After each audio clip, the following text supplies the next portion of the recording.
this on September 12th of this year. You said, this is a tweet, "I tweet so many attacks on our bad, lazy work of the press, I doubt I'll ever be voted to win a journalism award again," which is also a humble brag, by the way.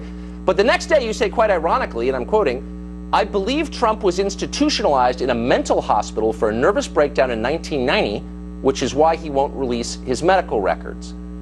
Do you see a little irony that on one day you're criticizing the press for being lazy and inaccurate, and the next day you yourself are being lazy and inaccurate? Let me give you what the question is the journalist would ask. A journalist would ask the question, why did you send that tweet?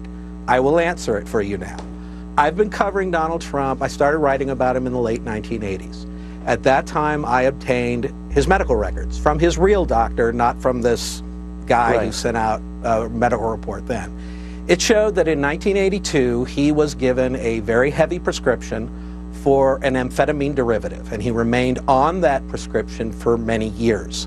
I knew from people inside the Trump organization that they were deeply concerned about his condition, that he was getting reckless, that he was getting impulsive, that he wasn't sleeping, that he was speaking with these sort of great variations of grandeur, that he could do anything. And in 1990, because he did so many deals that were so reckless, his whole empire was going into bankruptcy, and he was going through a divorce, and I was told that there was, and now, let me say, I'm talking about reporting process. So I'm saying, here is what I was told. Was he in a mental hospital or not in 1990? You allege that he was. Was he or wasn't he? He wasn't. I mean, Tucker, if you don't want me to answer the question, I'm asking you the question. Was he in a mental hospital in 1990 But I would or like not? to answer the question. You've made an accusation.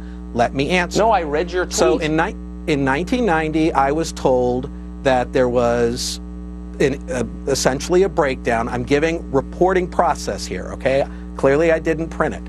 I also thought Trump was a private individual and that it didn't matter, you know. Well, you've printed it right here. And that and this was as a result of the amphetamine derivatives that he was taking. Many, many years pass, and we have now the election. Now, up until that point, prior to the election, this is a very long story. You said he was in a mental hospital in 1990. Was he or wasn't he? Can I finish, It's a really Tucker? simple question. I'm asking you to finish. Please answer the question. If you don't like the answer, don't have guests.